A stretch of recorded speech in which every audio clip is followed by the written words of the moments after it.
Big quarreling in parliament between the opposition and the government. We have been many problems already, and what is going on now, it ain't easy. The opposition had intention to put no confidence vote in motion. The president prorogued the parliament and let them know about it in a statement. This country needs prayers, Father help us. Oh Lord, I'm praying. This country needs prayers, I'm pleading and I'm begging. This country needs prayers, prayers, prayers to stop all these wrongs and stop all these tears, tears, tears. What?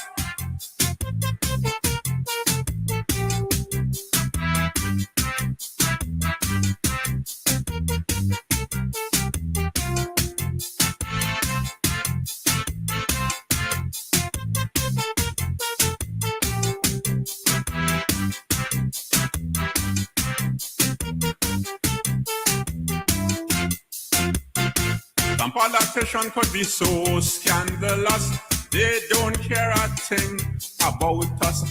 They're busy abusing down each other. It's time that they put things in order. I'm calling on all them politicians to sit down and think about this nation. Please try to change this ugly situation. It ain't good for the young generation. This country needs prayers, Father help us.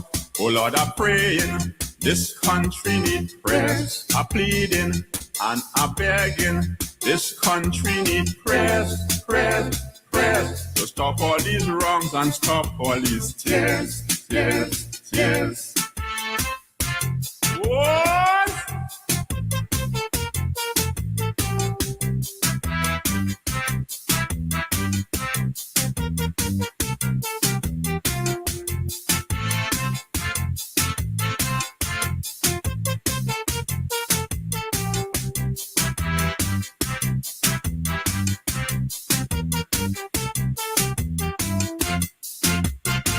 Stop the gutter behavior in the town hall, like fighting for mics and breaking down walls. And who like who and who don't want who. Locking out each other won't make things better. Whenever the rain starts falling, this town has a serious flooding. Most councillors sit down quarreling, and the people on the road punishing. This country needs prayers, Father help us. Oh Lord, I'm praying. This country needs prayers, I'm pleading and I'm begging. This country needs prayers, prayers, prayers to stop all these wrongs and stop all these tears, tears, tears. What?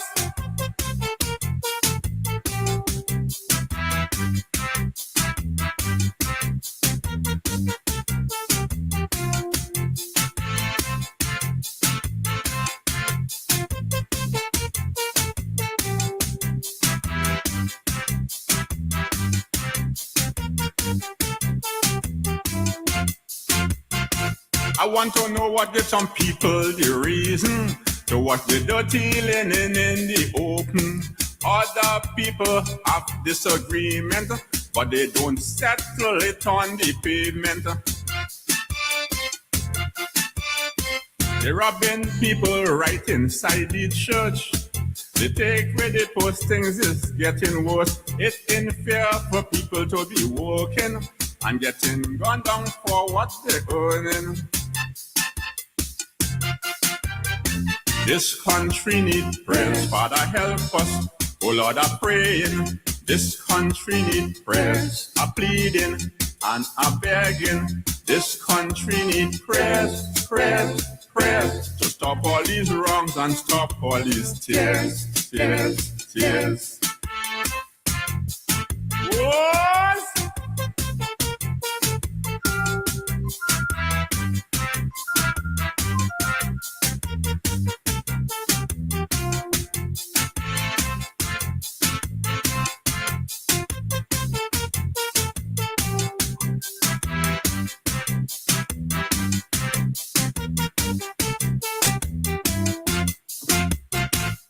Settle Rodney's in Crest, get it out the way, and let's join and correct the wrongs of today. And domestic violence, more the list is long.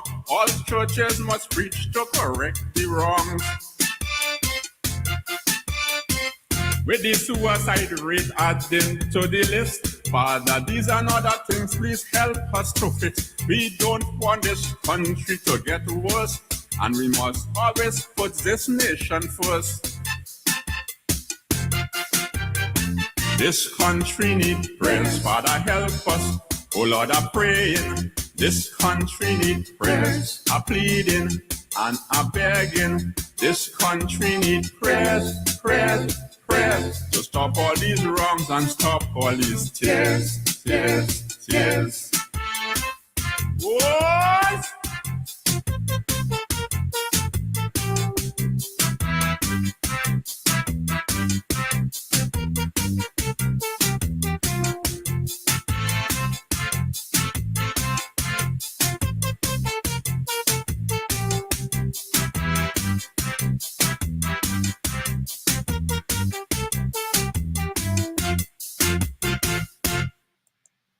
Oh, well, good evening to you. Welcome to Politics 101 Monday evening, Monday night for some of you, Monday afternoon for some of us. And we came in there with the music of Winfield James, the late Winfield James, local Calypsonian. Guyanese Calypsonian who passed away a couple of weeks ago, and I've been meaning to make mention of it, but we've been overwhelmed. Dave Martins passed away last week, and we've been talking about him. Winfield James, I had the pleasure of meeting him a few times, quite a jovial fellow, and very serious Calypsonian, and had his own following. People love that. He was a fixture on the local calypso scene, and he was a designer. I think he spent some time in Trinidad. One of his parents, his dad is Trinidadian, his mother is Guyanese, but he considered himself Guyanese.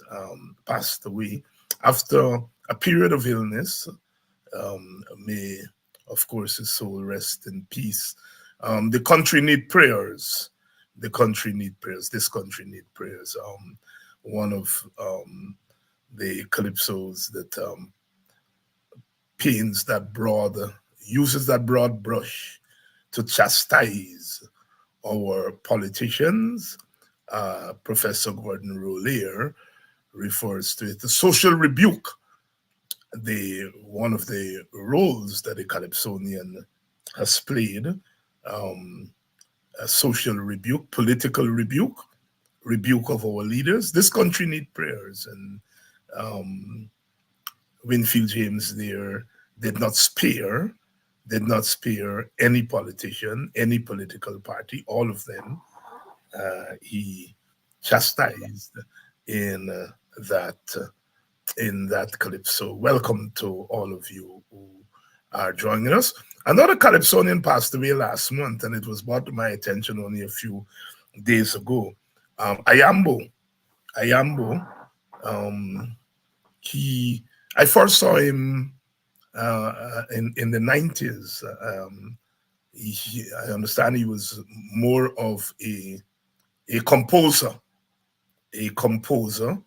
I know at that time he was composing for Tempest, Camille Goliath from Bedford Wacton, and she, of course, is known as one of our blind Calypsonians, a tremendous voice, tremendous Calypsonian. And Ayambo wrote for her, I was reliably informed. But he himself sang, and I think he won the Calypso crown at Mashramani in 1996. Ayambo. I think is that was his stage name, of course, and is, as they say, his real name Thurins.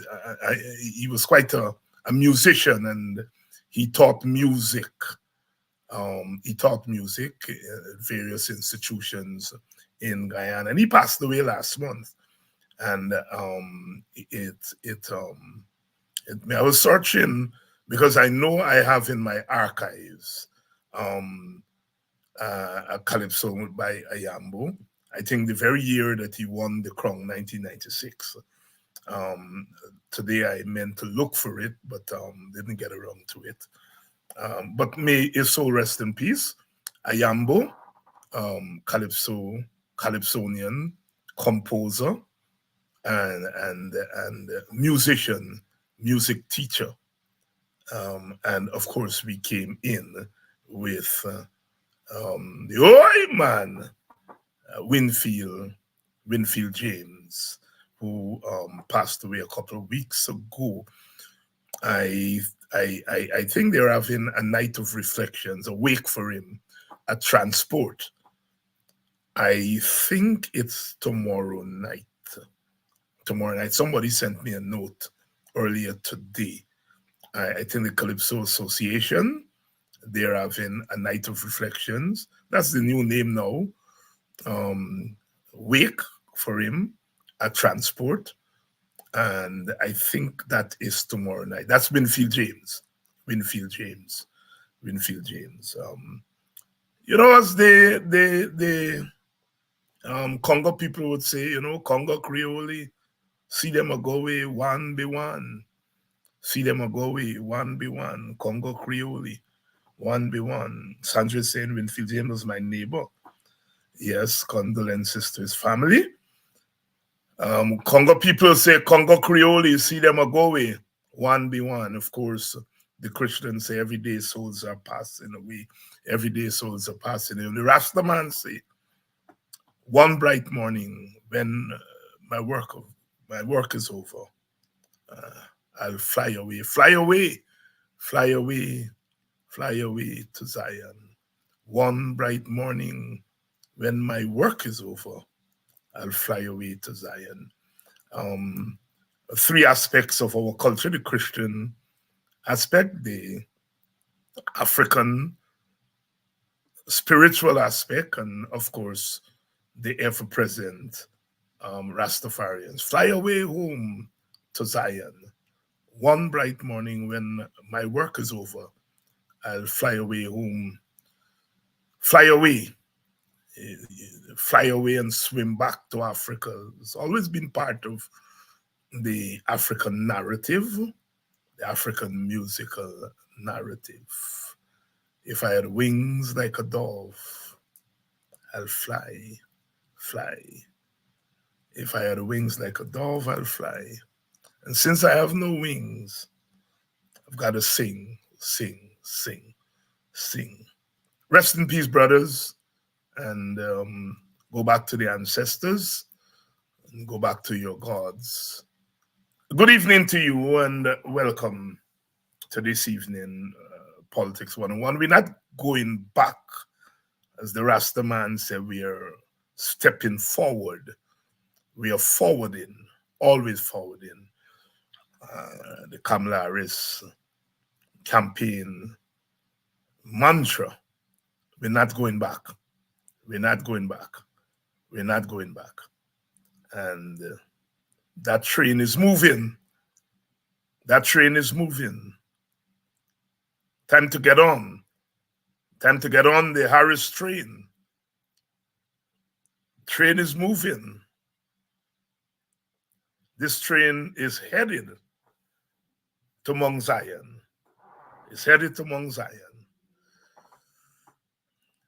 And you got to get on that train because history beckons.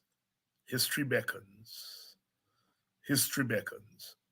said last week, and I'm saying it again. African Americans give America its first Black president. It gave America its first Black vice president. And it's poised to give America its first woman president. The train is moving. They're going to stop just a moment. So you got to get on the train, the Kamala Harris train. As I said, there's a time for everything.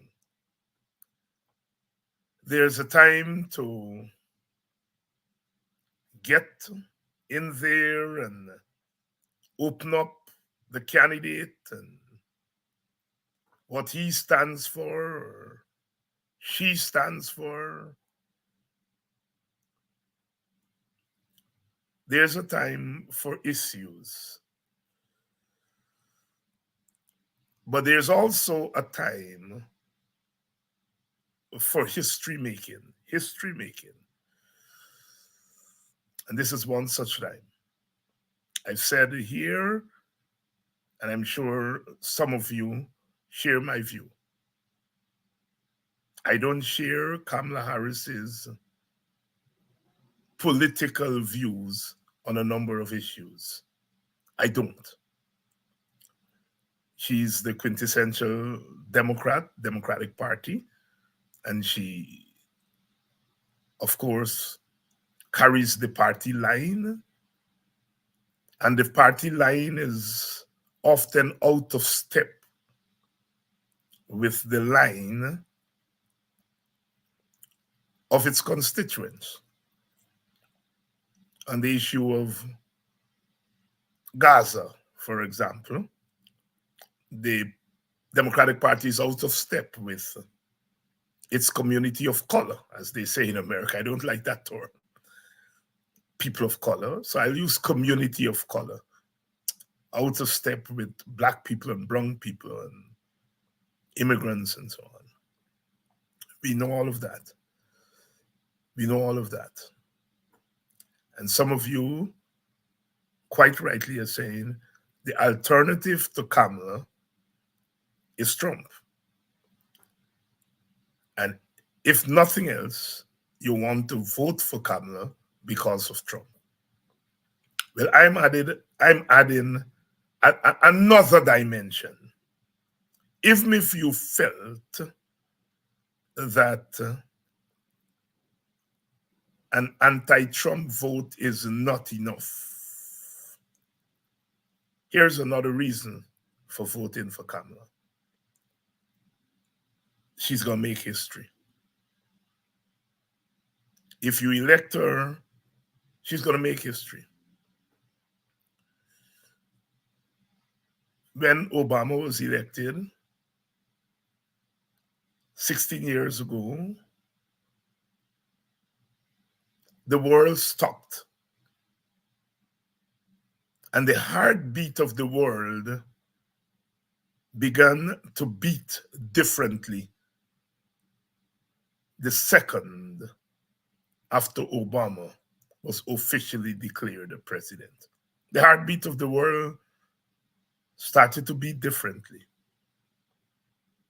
because his election took a burden, a big burden off of the backs of African people, Black people,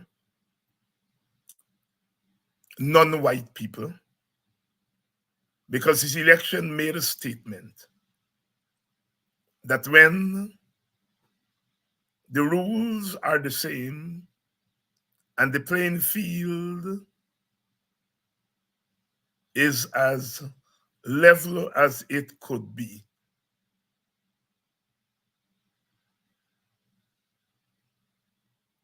African people do have a chance. Obama's election put to bed once and for all the notion that was coined in the 19th century that African people could not exist in a state of freedom. Obama's election settled historical scores. We moved from dreaming. We moved from dreaming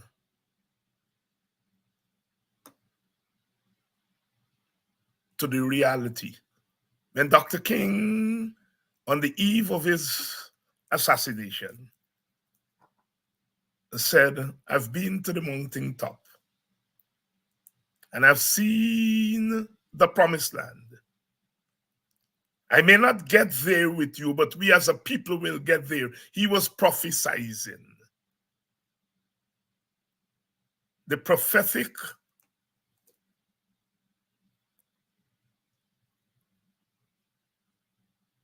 aspect of the Black canon, the Black narrative. I've been to the mountaintop and I've seen the promised land. I may not get there with you, but we as a people will get there. Dr. King was prophesying, and who better to prophesy than the king himself, the Black king. 40 years later, Obama's election fulfilled King's prophecy.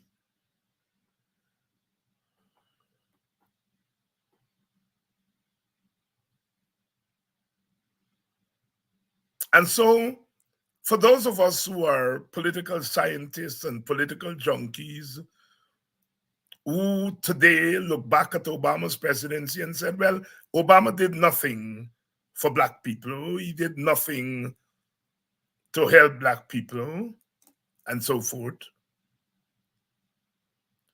We are evaluating Obama in the mode of a politics in which all things are equal. And that's okay. But Obama's election for African people was not about political science.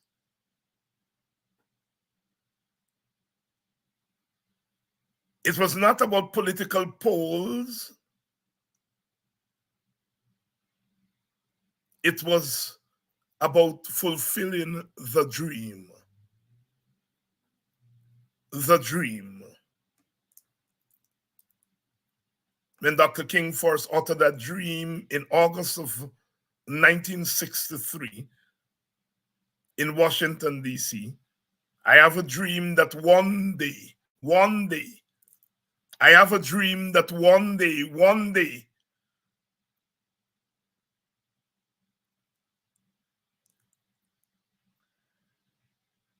Obama fulfilled that dream in 2008, 45 years later. So when we analyze Obama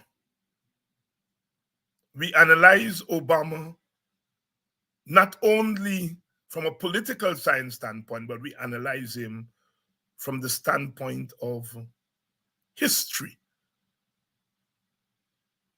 and the fulfillment of history. Obama's election was reparations for Black people. If by reparations we mean repairing the damage that was wrought, the damage that was done by 4 centuries of enslavement, Obama's election was part of repairing that damage. It said to African people,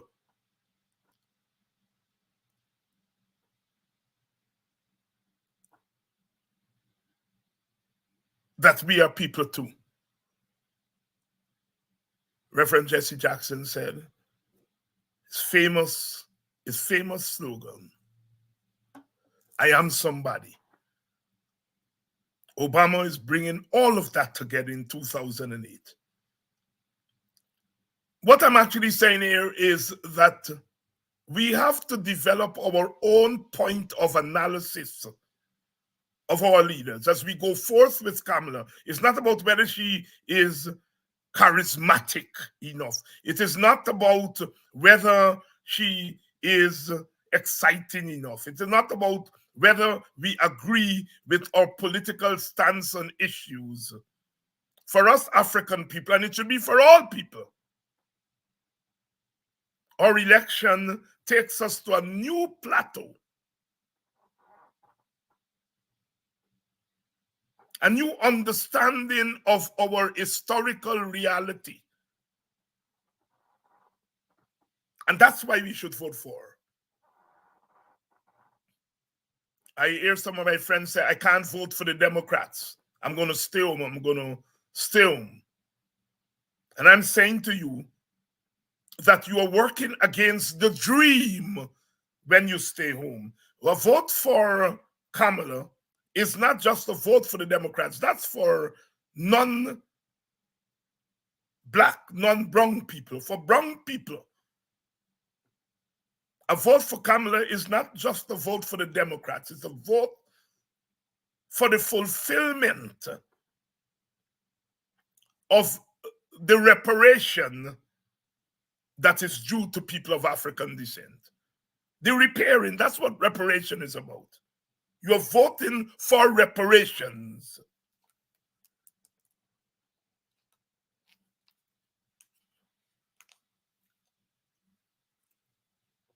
We're not going back. We're not going back to plantation. We're not going back to plantation. We are stepping forward.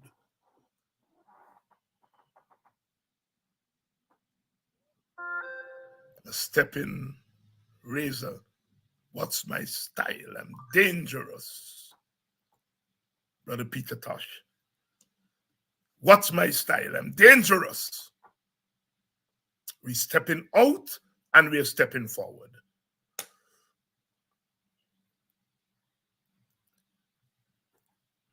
And so, where are we in Guyana? We are also not going back in Guyana. The conversation in Guyana is about whether some or one of our Black leaders or leader is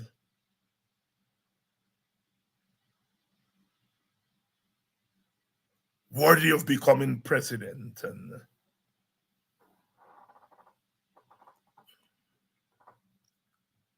all that political science thing. We are at a pivotal point in our history. We're at a pivotal point in our history. We are at a point where the state in Guyana now has the capacity for reparations. And it's a cruel aspect of our history that for the last 32 years,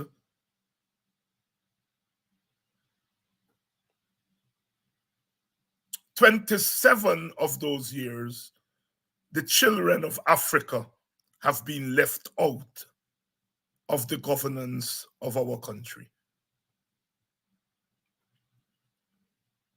For the last 32 years, 27 of those years, the children of Africa have been made to carry the burden, have been the objects and the subjects of the politics of retribution, the politics of spite, the politics of settling scores. I'm talking it real tonight. For the Indian Guyanese elites in the PPP, Burnham did them a terrible wrong. He denied them power, so they say. And so when they put their hands on power in 1992, their policies and their politics were geared and continue to be geared to punishing those who look like Burnham for what they consider to be the sins of Burnham. That has been the reality of the politics of the last 32 years minus 5.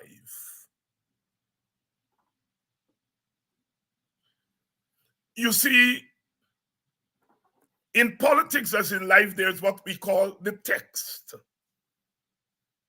and there is the subtext. The text is that since 1992, the PPP has won all the elections save for the one in 2015. That is the text. The subtext is that since 1992, the PPP, using the guise of electoral victory to chastise and to beat up on African people as part of its politics of revenge. Am I saying that the PPP has not done other things? Of course, they've done other things. But the subtext, what has driven their politics, is the need for revenge. And so, therefore, we are at this pivotal point where, after 3 decades of the politics of revenge, that we have got to open up the gates and let all of God's children, including his blackest children, into the halls of power. We have no other choice. History beckons that, try as they may, slavery cannot come back to Guyana, must not come back to Guyana.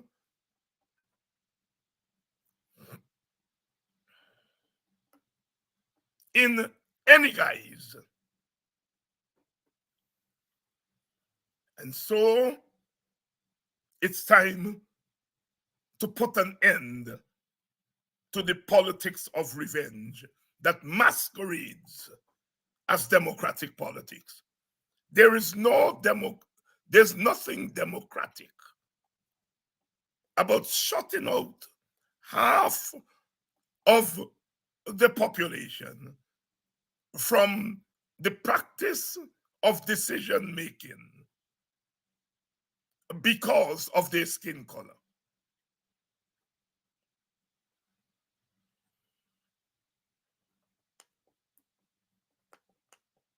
The winner-take-all system, in spirit, allows for a modicum of inclusion. You know, in Parliament, you get the deputy speakership. If you're the opposition, you get to ask some questions, you get to bring some bills, you get a few motions, you get to chair sectoral committees.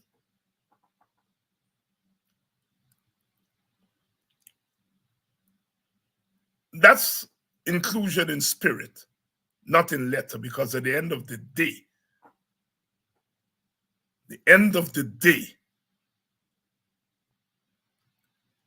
the majority party carries the day. But even that little letter of inclusion has been smashed by this government, by this party in government. There is nothing democratic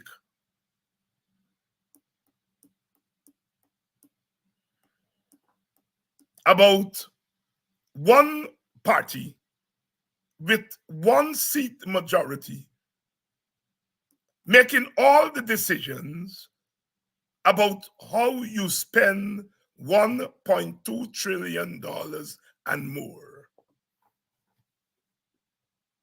Absolutely nothing democratic.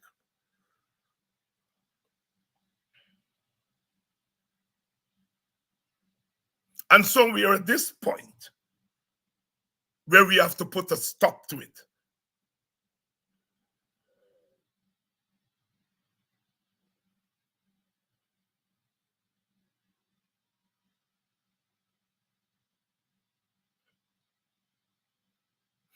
And so therefore, our evaluation of the politics, including the leaders and the parties, must undergo some degree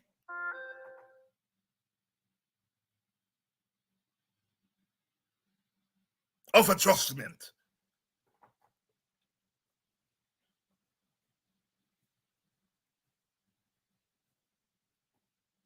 If we analyze the PNC and the AFC and the WPA using political science, we will find a lot of faults with them.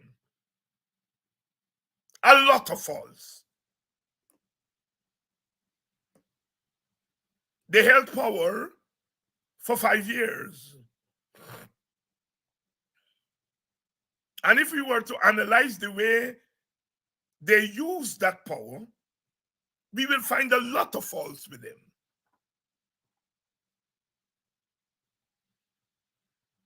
And we could conclude that they're going to do the same thing the next time around. And so therefore, we opt out of the political process.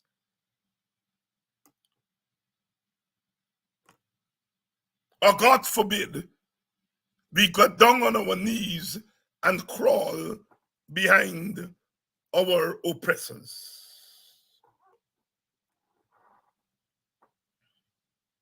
I am pleading that we do not use that traditional mode of assessment,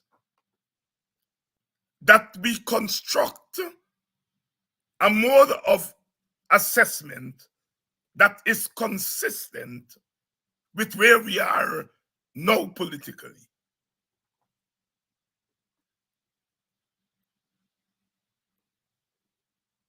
The PPP makes no bones about what it intends to do going forward.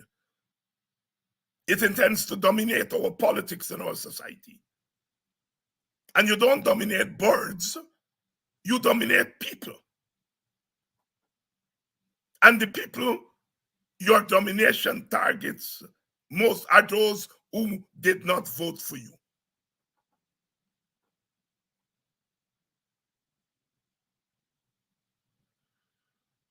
Too many African blood has been shed. Too much African blood has been shed. Too much tears has been shed. Too many opposition supporters, black and non-black, have been targeted and beaten up by this government. The denial of wages, the denial of a living wage, the denial of the right to live is palpable. And so our assessment and our evaluation of our parties and our leadership that will take us into the electoral contest must undergo an adjustment. I am not asking you to deny the faults of our parties and our leaders. Oh no, I am not asking you to engage in denial. To do so would be to commit political suicide. What I'm asking you to do, as I'm asking Black Americans to do in America,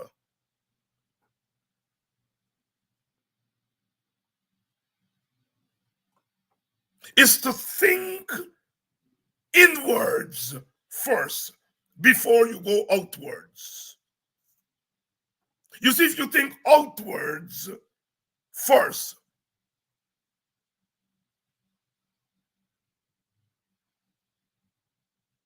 you get hooked on what is bad about your house, your leaders. If you go inwards, you notice first the scars. You notice how time has ravaged the Black political body, the opposition political body. And when you see those scars, your analysis must undergo some change. Go inwards first. And if you go inwards and you examine the scars of bondage, to quote AUC and Chaiko Kwayana, the scars of bondage,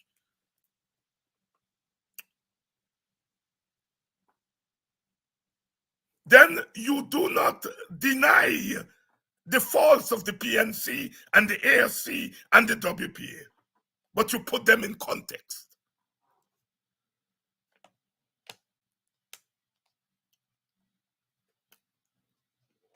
The context is created by the scars of bondage.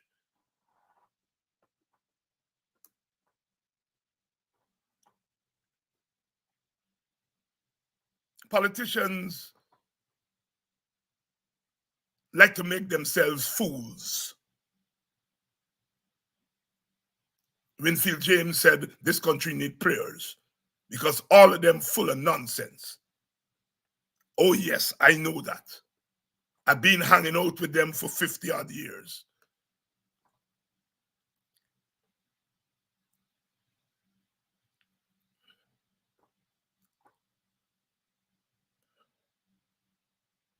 But in Guyana today, it's not normal politics. It's the politics of death that is roaming the halls of power. Economic death, social death, political death, and in some respects, actual death.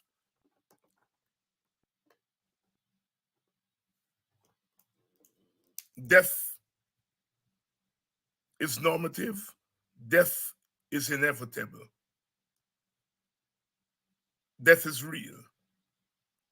But premature death, forced death, is not normative. It's not real and should not be condoned.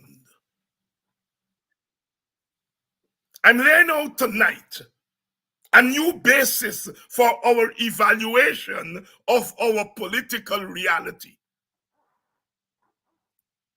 And I think I am part part of a group that is best poised to make the plea I'm making. Why do I say that? I have opposed openly. I'm part of a group, small group, that has opposed every government in post-colonial Guyana. The old PNC government, you all know the depth of my opposition and others in our party, the WPA. When the PPP came to power, we opposed them, and we continue to do so today. And some of us had the courage to say to the coalition government, which was not an evil government, which was not a brazen government, which was not a dictatorial government, but they made mistakes. And some of us said to them, you are making mistakes in real time. And it is because we have opposed and stood up against all of these governments that I think we are well poised and placed to ask for an alternative assessment of the PNC, the AFC, and the WPA as we move into this election. And I'm saying those are the three parties on the opposition side that are reflecting in varying degrees the narratives of those in the opposition. Polls will say who's doing it 50% and 20% and 30%. The polls will take care of that.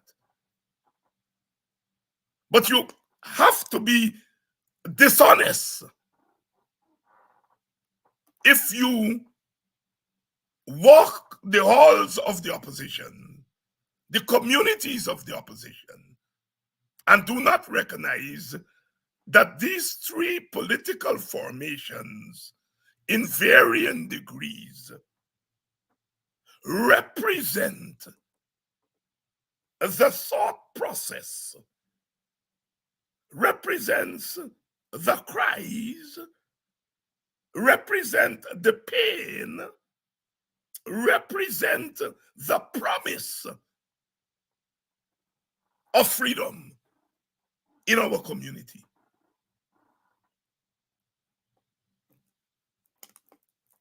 And that's a good thing.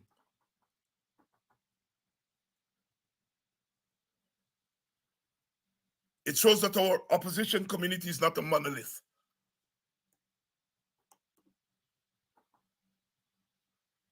Some of us hear the cries of our people more than others.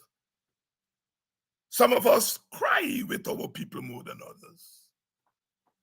Some of us may not cry with our people, but it doesn't mean that we are oblivious to the cries of our people.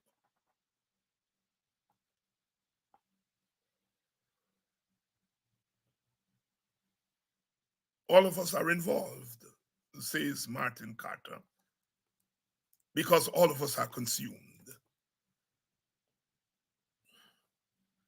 And so I'm laying out a new assessment, a different assessment of our politics. An assessment that says, in the words of Dr. King, I've been to the mountaintop and I've seen the promised land. And I know that our people will get there.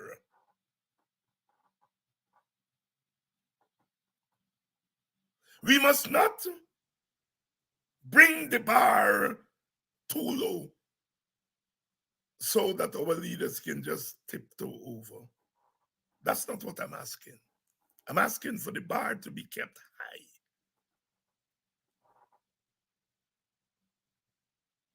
But I'm saying that we have to get some props to help our leaders over the bar. Don't lower the bar.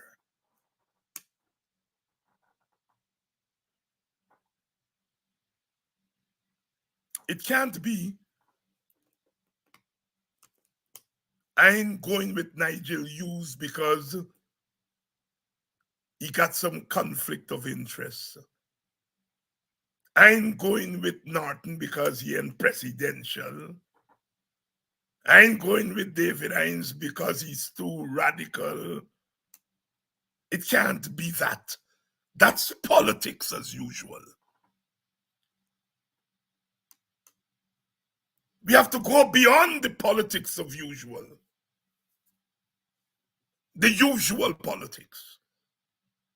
And we have to create a new construct.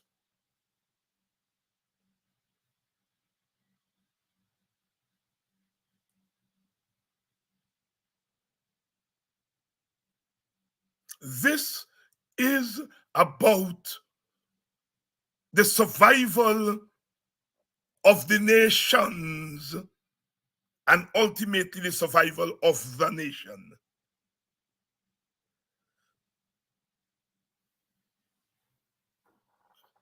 Survival of black people around the line. And you can't deal with that with politics as usual. That is what they want us to do.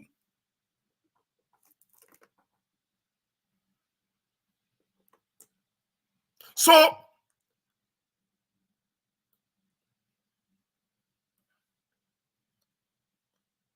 you can't look at the teachers and the denial of the right to life, because that's what they have done to our teachers.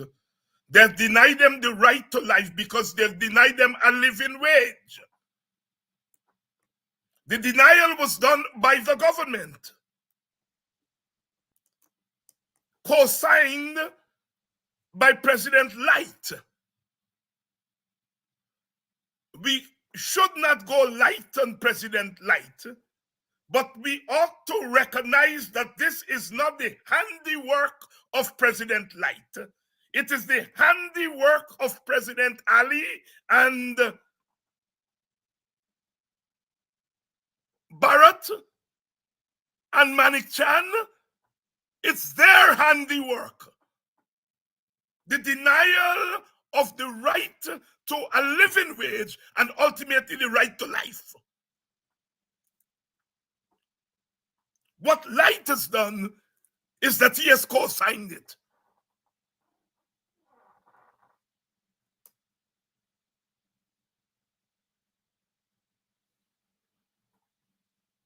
A grievous act of omission, a grievous act of collusion on the part of the president of the Guyana Teachers Union. But let us not lose sight that it's the handiwork of that government that is intent on punishing and taking revenge on the darkest, the blackest among us because of what they consider to be the crimes committed against them by Forbes Burnham.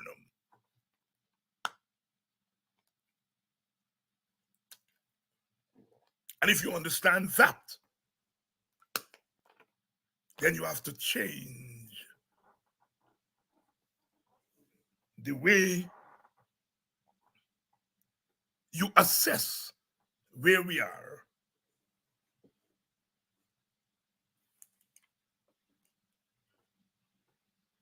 We have to cut out the nonsense, opposition supporters. We have to cut out the nonsense, black people.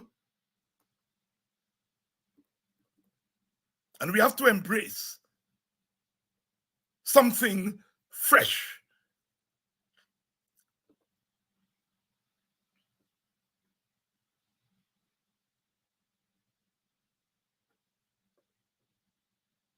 I still hear some people talking about who bring what to the table and who don't bring what to the table.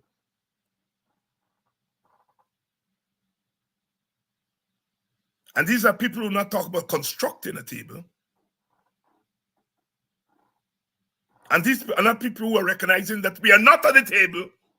We are not at the table. We are not at the table. We are not at the table. Yet we say, I wonder what WPA bring to the table. We are not at the table. I wonder what Nigel Hughes and the ASC bring to the table. We are not at the table. I wonder, Aubrey Norton can lead the table. We are not at the table. Get that in your heads. Opposition supporters, Black people, we are not at the table.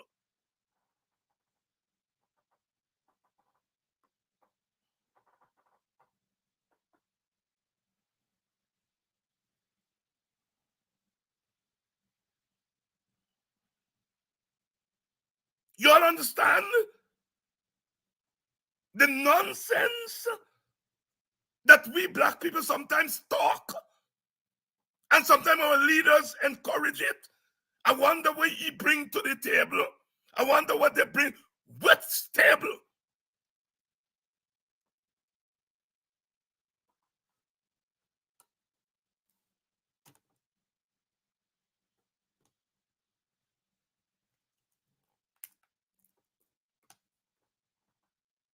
We first of all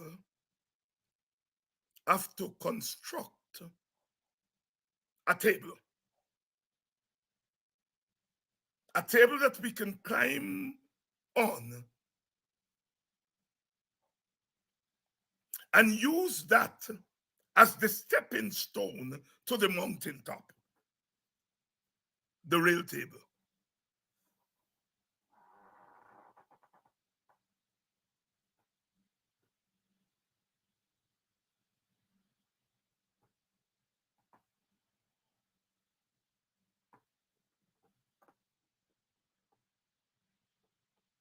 And the table we construct must be a table that is able to carry with it the aspirations of all of the opposition supporters and ultimately all of our country.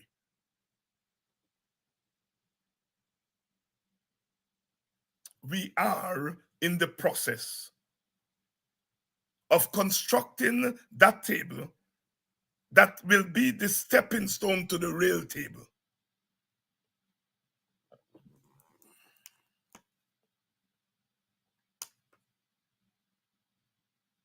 And we as leaders, we as party members, we as supporters of the opposition, we have got to orient our thinking based on the realities we face. And the realities we face are grim.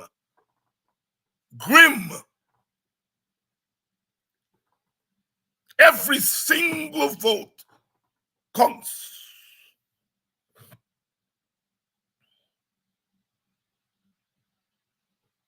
Every single person who aligns himself or herself with the opposition counts.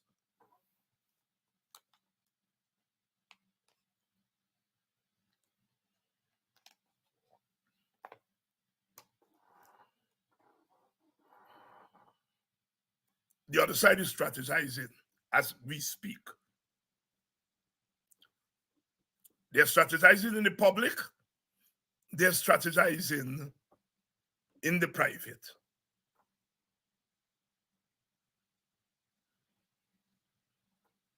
And we have got to strategize in the public and in private.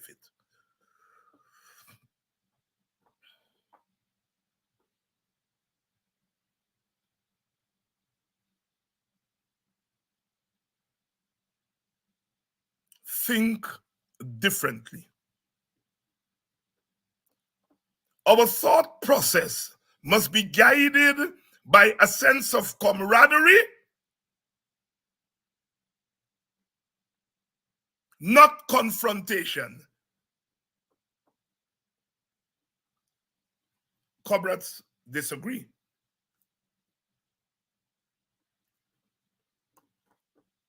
Comrades will disagree.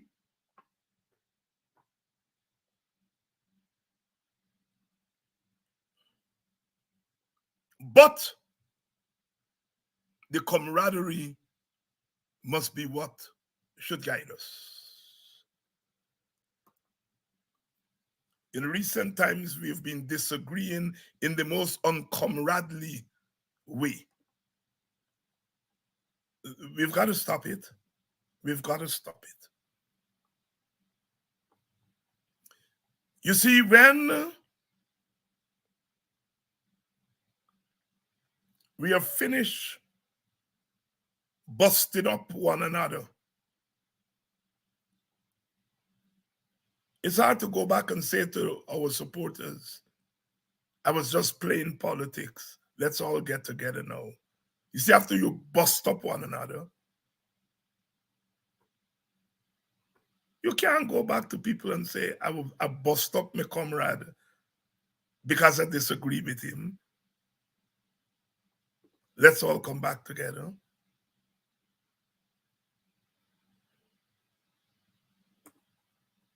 I do have policy differences with Norton and Hughes.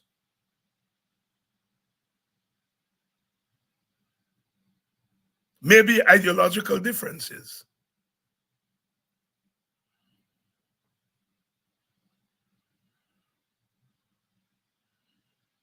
I do have differences of approach from Norton and Hughes.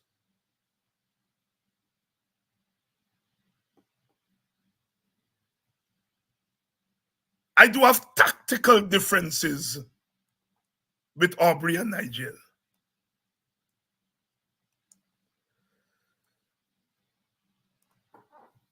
But I am not prepared to allow those tactical differences, those policy differences, to lead to a breach in relations, to lead to me busting up them.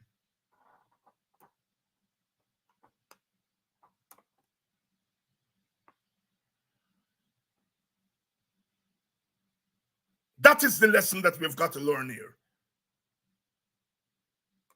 How do we construct an environment in which we showcase our differences in approach, our differences in policies, but we do so within the context of camaraderie, within the context. What Hillary Clinton said last week, it still takes a village.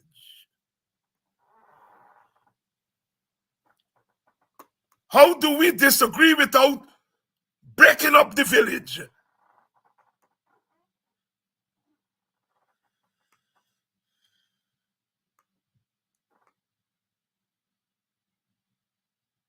We got to have a table to climb up on to get to the real table.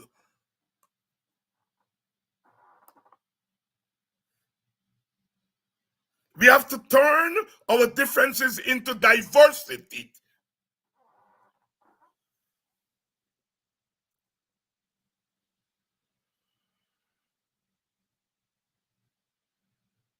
The WPA has asked me to be its standard bearer at the election, and I have agreed.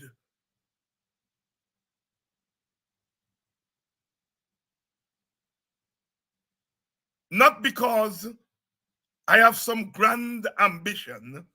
God knows that He has blessed me with more than was expected. when I came into this world in the midst of poverty in a village. And so I don't ask God for much more than He's prepared to give. But I have answered the call of my party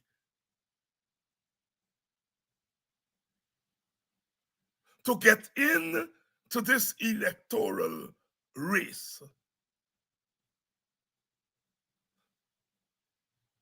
in order to help us to construct a table that we can climb on to get to sit at the real table.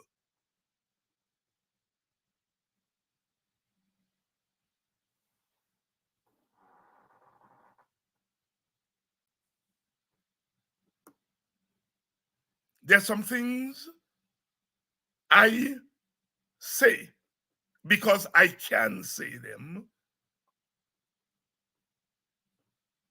and I don't play politics when I say them.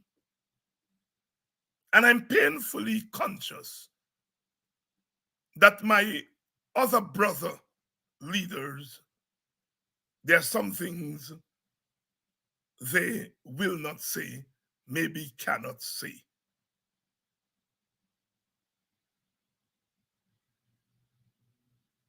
There are some things that they will say and can say that I cannot say.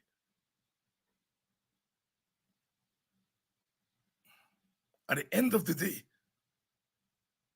if all of us are saying something that is relevant to the pains of our people, to the aspirations of our people, that is what is important.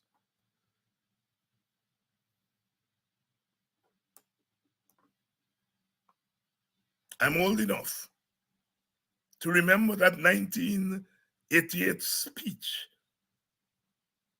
at the Democratic National Convention by Jesse Jackson, when he talked about America being a quilt.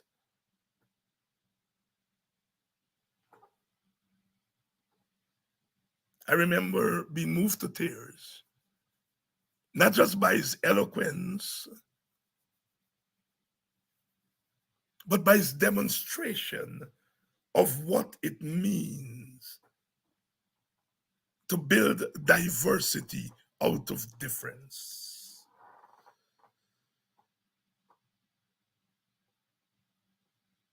That is what we need on the opposition side. A diverse quilt. We can compete in terms of ideas.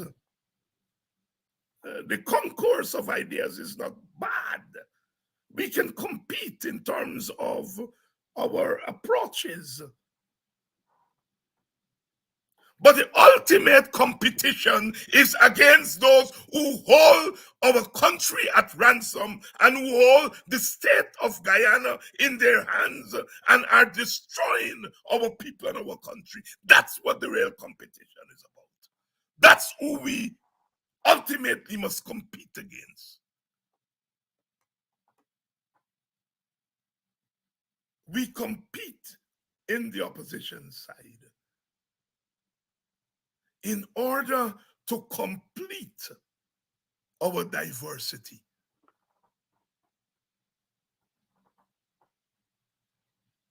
When the history of this time is written, if I can direct it, I want it to say that David Hines and the Working People's Alliance made a plea for a diverse opposition arising out of our differences, and recognizing that in this time, we need a new political approach. We need a new political praxis. We need a new political thinking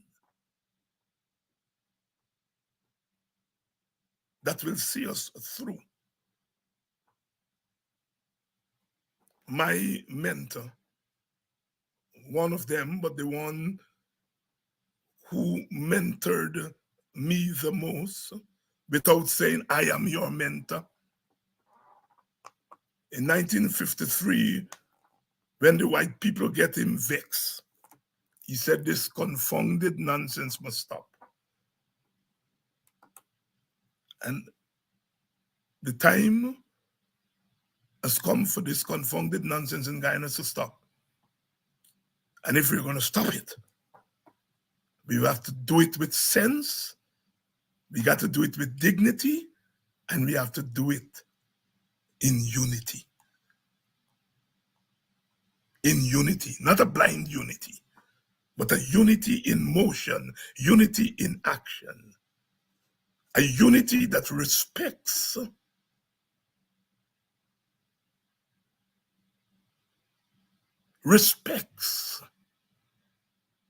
our diversity.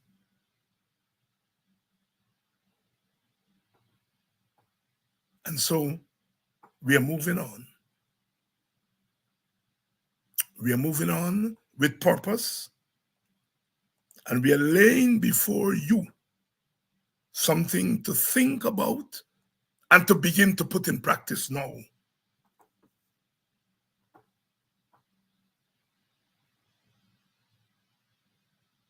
We're not going back, says Sister Kamala. We're not going back, Sister Kamala says. Sister Kamala said, we're not going back. The Rasta man said, we're going forward. We're pressing on. And we want every single one of you on board. Every one of you, we want on board. Every vote counts. Even if you don't have the right to vote, you're too young, you're still part of the struggle. You're still part of the building of this table that we will step on in order to get to the promised land. Dr. King said, I've been to the mountaintop and I've seen the promised land.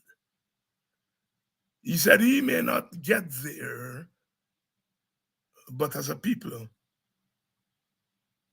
he knows we will get there. I want to be there. When the roll is called up yonder, I want to be there. And I want all of you to be there in our numbers.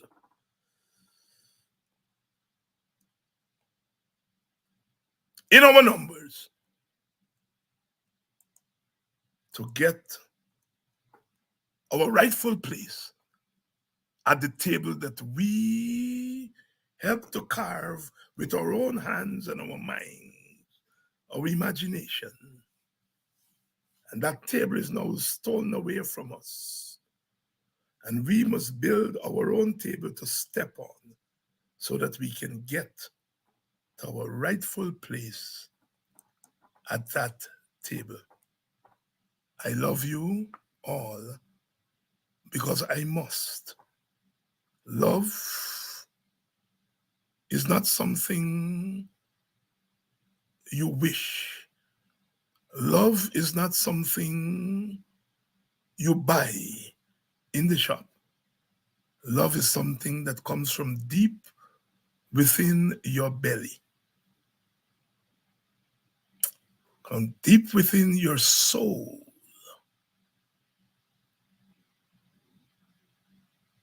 I love you all because it is your love, your collective love, your individual love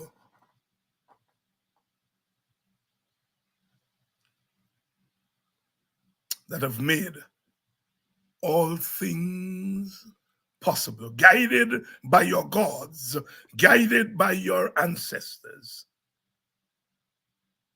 guided by your own consciousness. we're going to do it together in unity.